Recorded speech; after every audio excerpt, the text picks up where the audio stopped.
Assalamualaikum warahmatullahi wabarakatuh. Waalaikumsalam warahmatullahi Warahmatullahi wabarakatuh. Pemirsa Kodi Talk dimanapun berada, alhamdulillah berjumpa lagi bersama kami di Kodi Talk, obrolan renyah dakwah. Hari ini saya bersama dua narasumber hebat kita. Ya, saya ingin perkenalkan diri, saya Asroni Alproya, dan bersama dua narasumber saya yang hebat tentunya. Yang sebelah kiri saya ini Al-Mukarram, ya Al-Mukarram Ustazuna, Ustaz Rakimin Aljawi, Assalamualaikum. Direktur TNC Tarbiyatun Nafs Nafs Center. Nanti kita akan bicara terkait bagaimana menghadapi Ramadan atau menjalani Ramadan dengan asyik gitu. Secara psikologi kayak gitu. Nah, bersama guru kita lagi di sebelah kanan saya, Mukarram Ustaz Arizola. Ya. Dan kita ketahui bersama bahwa beliau dai TV One. Ya. Ini kita kita akan banyak ngobrol dengan beliau juga terkait tentang bagaimana menjalani Ramadan dengan cara yang asyik. Dan tentunya di kalangan umum kita ketahui bersama bahwa Ramadan merupakan musim panennya dai. Assalamualaikum semuanya, sahabat-sahabatku di Kodi dan dimanapun Anda berada. Ya.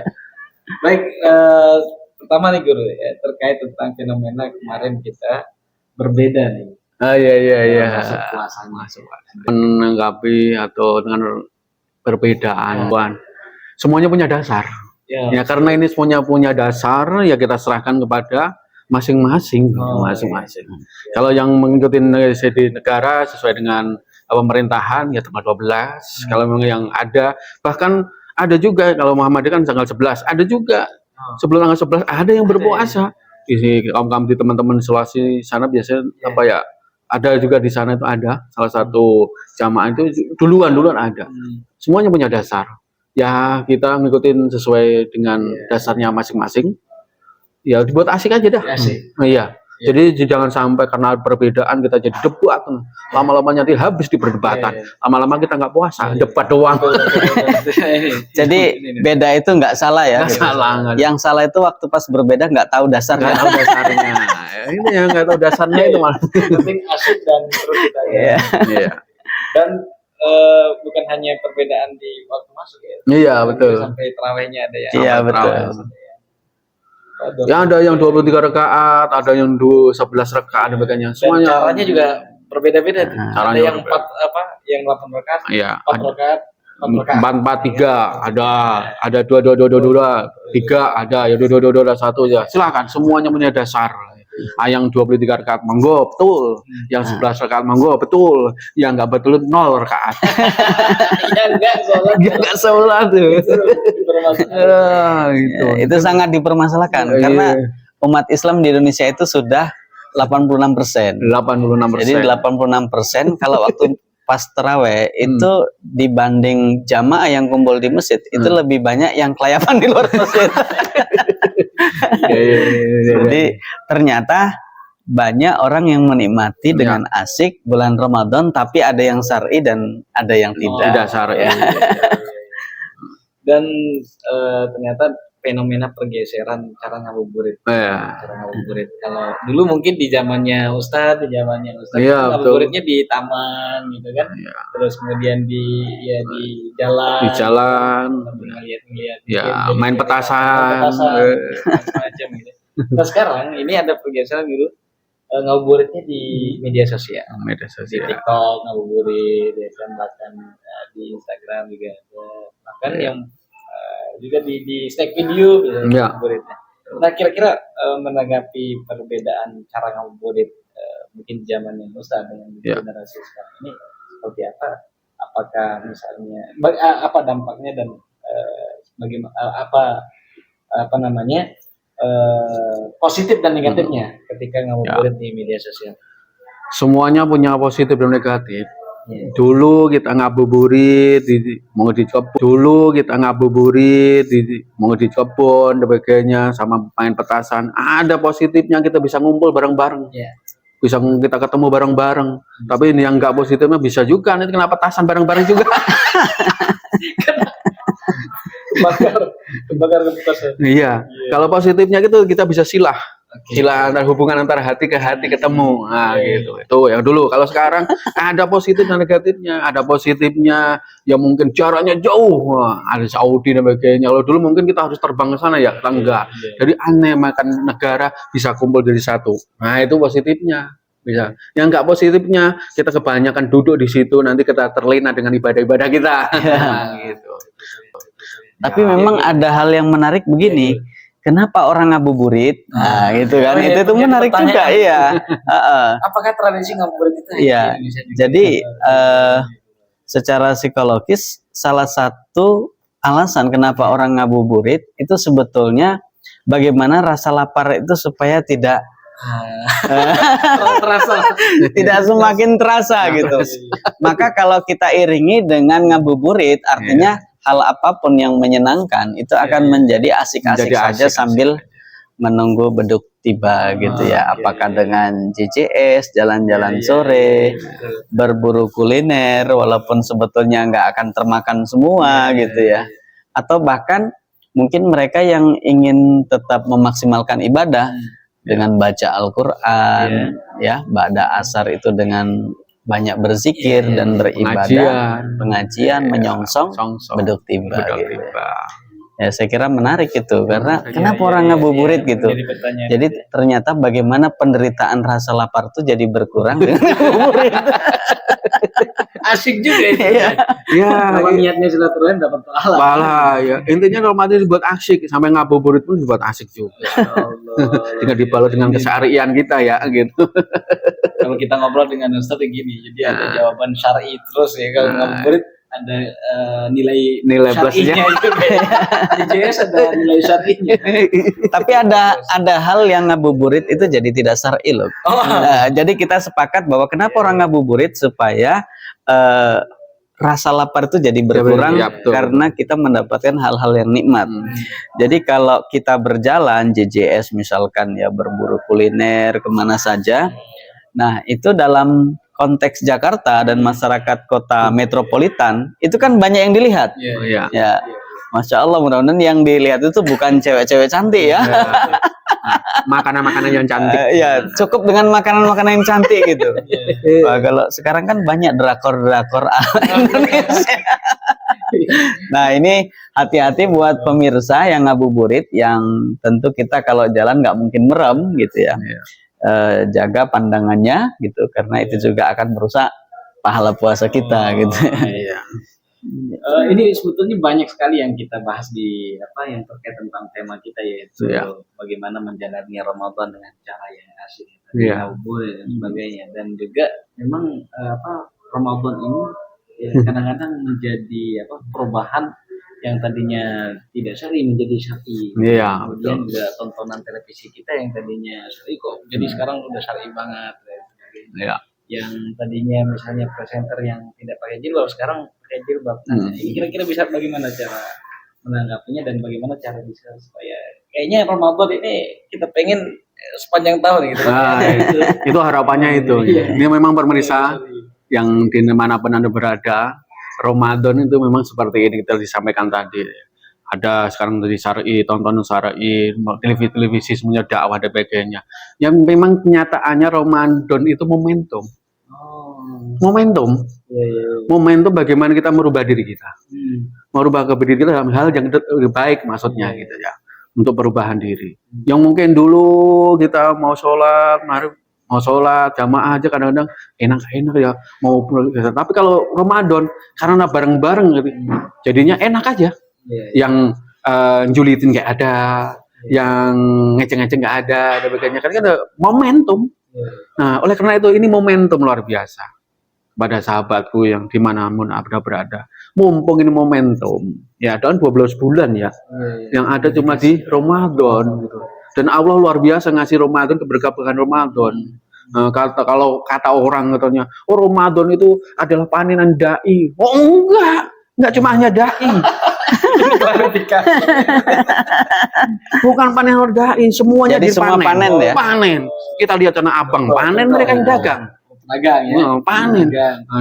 Ya berdagang. Nanti orang tukang parkir juga panen di situ. Dan ternyata masyarakat non muslim juga lebih panen. Jadi bukan hanya Iya, betul, kue kan. Ya semua jenis fashion ya. ya Itu mereka luar biasa itu, merasakan berkah Ramadan gitu. berkah Ramadan. Jadi bukan hanya wah Ramadan bulannya bulan para ustadz, bukan semuanya. Sampai yang dulu nggak dagang jadi dagang.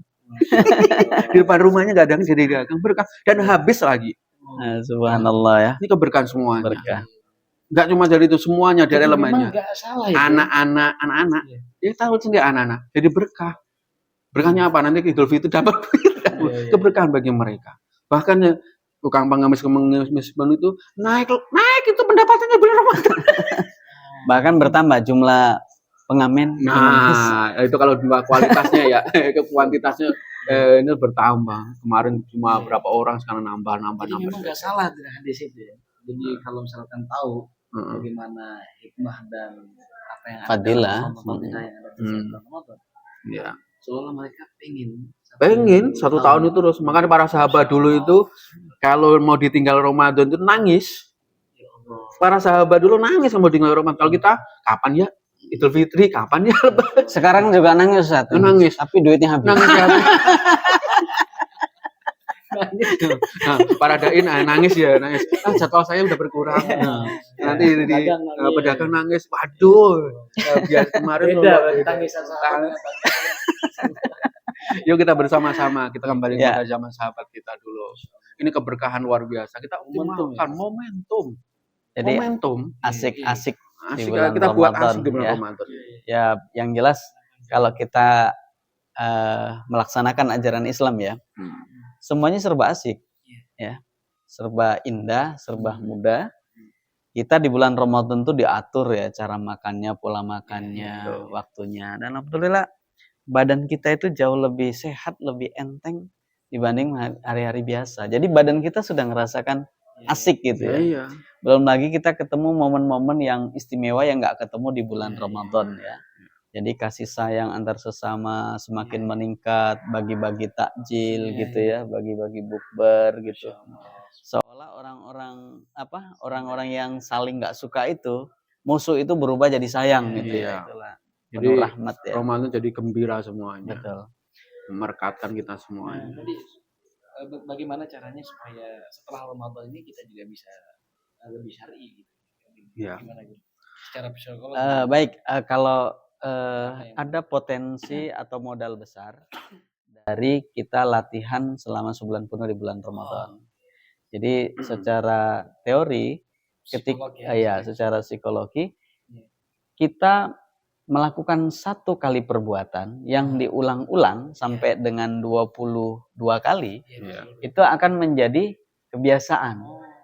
Dan ketika 22 kali. Artinya untuk 30 hari Ramadan cukup untuk membuat kebiasaan.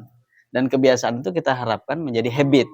Dan habit itu kita harapkan bentuknya adalah rajin sholat, rajin puasa, rajin baca Quran, jujur, akhlak makin bagus, semakin sayang dengan orang lain, sehingga 30 hari itu cukup.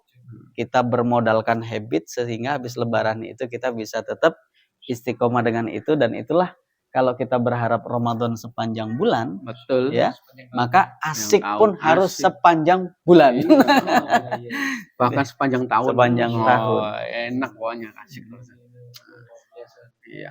Jadi luar biasa ketika kita bicara tentang Ramadan dan kita bertemu dengan guru hebat kita tentang bagaimana menjalankan ibadah Ramadan secara asik, dan tentu jawabannya ini di luar asik juga ya. Makanya tadi Sarakim tadi supaya menjadi kebiasaan habit menjadi kebiasaan kita setelah Ramadan nanti. Oleh karena itu yuk bersama-sama kita jadikan menjadi habit juga. Memang berat. Memang awalnya berat. Makanya ada strategi, ada teori yang lain juga. Bagaimana supaya menjadi terbiasa, menjadi biasa. Mau nggak mau langkah pertama paksa diri kita. Yang belum ke masjid paksa ke masjid. Yang belum baca Quran baca Quran. Sehari, 2 hari, 3 hari masih terpaksa. Rasanya terpaksa. Tapi setelah seminggu menjadi terbiasa. Nanti selalu seminggu biasa, nanti setelah seminggu 2 minggu menjadi biasa, nanti lama-lama jadi terbiasa. Kalau sudah menjadi terbiasa, naik level menjadi kebiasaan. Nah, biasanya kita megang HP ya, megang HP. Kayaknya umpama saat itu nggak bawa HP, kayak ada yang lupa, kayak ada yang ketinggalan. Itulah sudah menjadi kebiasaan. Ini 30 hari ini kita dilatih menjadi terbiasa dan menjadi kebiasaan. Kalau sudah menjadi kebiasaan, nanti naik level lagi menjadi akhlak. Jadi akhlak. Tingkat terakhir menjadi akhlak. Ya udah selesai itu. Perilaku ya. Jadi perilaku gitu. Gitu. Oleh karena itu momentum inilah. Yuk bersama-sama kita rubah diri akhlak kita, naikkan level kita dengan cara-cara hal yang disampaikan tadi. Kemudian nanti istiqomahkan setelah Ramadan. Subhanallah ya. Jadi saya melihat ya cara asik menikmati Ramadan ini berasal dari 3 hal. Pertama secara individual, yang kedua secara sosial, yang ketiga secara spiritual. Jadi secara individual itu kita kan punya keasikan tersendiri ya dengan aktivitas kita ya. Terus kemudian membagi waktu sedemikian rupa untuk aktif, produktif dan melakukan hal-hal yang menarik ya. Nah, secara sosial bagi kita yang suka gaul tentu bukber, berbagi takjil bareng dengan teman ya. Taraweh berjamaah itu sesuatu yang sangat luar biasa sekali asiknya gitu dan terlebih adalah keasikan yang luar biasa itu adalah ketika kita dekat dengan Allah Subhanahu wa taala. Jadi ibadah kita makin meningkat, tambah bervariasi. Prinsipnya ibadah itu secara kualitas bertambah, secara kuantitas juga bertambah. Saya kira itu sesuatu yang menarik gitu ya. Ini di dalam psikologi spiritual ini sangat diajarkan bagaimana Ramadan itu menjadi sangat asik gitu. Asik gitu. Ya. Dan tentunya ada yang menarik nih, ada buku beliau terkait tentang psikologi Ramadan. Iya. Dan ini nanti kita akan post juga nanti di beberapa media di Auditalk ya. Dan teman-teman bisa pesan dan hubungi beliau bagaimana menghadapi Ramadan dengan cara yang asik dan bagaimana Ramadan secara psikologi dan sebagainya dan membentuk kepribadian kita dan sebagainya. Ini menarik. Oke, teman-teman semua, kita akan mendengarkan kata penutup dari guru kita terkait tentang menjalani Ramadan dengan asik. Baik, sahabat-sahabatku dimanapun Anda berada, supaya kita bisa asik di bulan Ramadan ini. Nah, kita kan bulan Ramadan asik. Kalau kita ngeliat orang asik, mau nggak mau kan biar kita asik kan nyemplung, harusnya beraksi. Nah, lalu kita biar jadi asik juga. Makanya saya untuk closing statement ini, yuk kita bersama-sama beraksi. Apa tuh? Nah, beraksi ya, kita harus aksi, ngikutin juga. Biar kita asik juga. Apa itu beraksi? Berjamaah. Ya berjamaah. Ngaji berjamaah, kita sholat berjamaah. Jadi ikut kita asik, ikut keasikan mereka berjamaah. Kita buka puasa berjamaah, sampai kadang-kadang ada yang bukber bareng dan sebagainya. Ya, meskipun ada yang pro dan kontra dan sebagainya, yang penting kita buat asik. Kemudian beraksi. Apa tuh aksi? Apa? Aksi itu kan 4 huruf. A, K, S, I. Nah, A. Biar kita asik. Mumpung nih bulan-bulan amal, ya kita masuknya beramal banyak-banyak di sini. Allah ngasih luar biasa di bulan Ramadan ini. Silakan yang beramal-amal silakan. Ayo kita nyebur juga biar rasa kenikmatan luar biasa itu ketika kita memberi ya. Kalau menerima kan seneng, tapi kalau memberi lebih seneng lagi. Nah, yang kedua huruf K. Apa huruf K? Kualitas. Naikkan kualitasnya. Kemarin puasanya mungkin dalam sehari-hari kemarin biasa, kita naik lagi menjadi luar biasa. Yang kemarin mungkin hanya cuma menahan lapar haus, ya kita naikkan. Sambil berbagi, mengaji ilmu dan lain sebagainya. Nah, naikkan level kita, kualitas kita naikkan. Ibadah-ibadah yang lain. Yang ketiga hurufnya S, sosial. Manifestasi daripada Ramadan kan bagaimana kita ibadah sosial. Tadi udah banyak dijelasin oleh Kiai Rakimin tadi. Bagaimana kita harus bersosial di bulan Ramadan ini. Tahu mana menahan lapar, tahu bagaimana orang tidak makan, tahu bagaimana orang kesulitan dan sebagainya. Yang terakhir intinya, apa itu? Istiqomah. Kita sudah dididik selama, ya kita sudah dididik selama 30 hari ini. Harapannya istiqomah ke 11 bulan selanjutnya. Jangan kita sudah selesai 1 hari, 2 hari, sampai 30 hari, selesai begitu aja.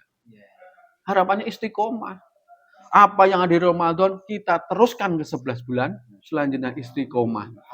Sampai ketemu. Iya, ketemu lagi bulan Ramadan. Kita karena nggak tahu, siapa tahu kita bulan Ramadan ini Ramadan terakhir. Asik sepanjang masa ya. Jadi asiknya sepanjang masa. Iya. Jangan sampai Ramadan ini menjadi Ramadan terakhir kita. Kalau menjadi Ramadan kita juga sudah senang karena kita sudah manfaatkan luar biasa. Betul. Dan kalau kita istiqomah, asiknya sepanjang masa. Jangan sampai nanti setelah Ramadan tinggal 4L. Tinggal 4L. Yang ke masjid, lo lagi. Yang ceramah, lo lagi. Yang ke koditok, lo lagi. Ayo, bareng-bareng yuk kita motivasi diri kita. Pupuk di bulan Ramadan ini dengan beraksi. Kemudian istiqomah. Kayak gitu. Ya, walaupun pemirsa dimanapun Baik, sebagai penutup pemirsa Koditalk dimanapun Anda berada, agar segala sesuatu yang terjadi di bulan Ramadan, baik terkait dengan fenomena, realitas sosial, termasuk tuntunan di dalam agama kita, ada beberapa hal supaya asik dan asik gitu. Judulnya Ya, asik. asik. Jadi ikhlas, jujur, khusyuk, tumaknina, insya Allah itu semua akan menghantarkan segala bentuk ibadah dan apa yang kita lakukan semuanya menjadi asik. Amin. Asik. Pemirsa Koditalk dimanapun Anda berada, jadi menarik dari apa yang kita bicarakan ini yaitu terkait tentang bagaimana kita menjalani Ramadan dengan cara yang asyik. Jadi tadi ngabuburit, kita bahas tentang gaya syar'i, kemudian fenomena dai yang panen, nggak dai aja, semua mendapatkan. Iya, semuanya. Dan tentunya tadi pembentukan habit, dan ternyata nama lain dari bulan Ramadan adalah Syahrul Tarbiyah. Syahrul Tarbiyah, betul. Bulan Pendidikan. Pendidikan mental, pendidikan betul. nilai spiritual, dan juga tadi pembentukan daripada hasil dari pendidikan itu adalah pembentukan habit biasa. Kemudian nanti kita bisa jalankan di 11 bulan 11 bulan selanjutnya. Muharram, Safar, Rabiul Awal, Rabiul Akhir, sampai kemudian datang lagi bulan Ramadan. Amin ya Allah. Amin. Jadi untuk satu tujuan asik sepanjang masa. Asik sepanjang masa. Asik. Baik, terima kasih pemirsa Koditalk dimanapun Anda berada. Jika ada komentar ataupun nanti ada ide yang ingin kami tampilkan di teman-teman semua di Koditalk semua, klik di kolom komentar dan jangan lupa like, komen, dan share. Terima kasih. Koditalk, obrolan renyah dakwah. Tetap di Koditalk. Assalamualaikum warahmatullahi wabarakatuh. Waalaikumsalam warahmatullahi wabarakatuh. Terima kasih. Terima kasih. Luar biasa, Masya Allah.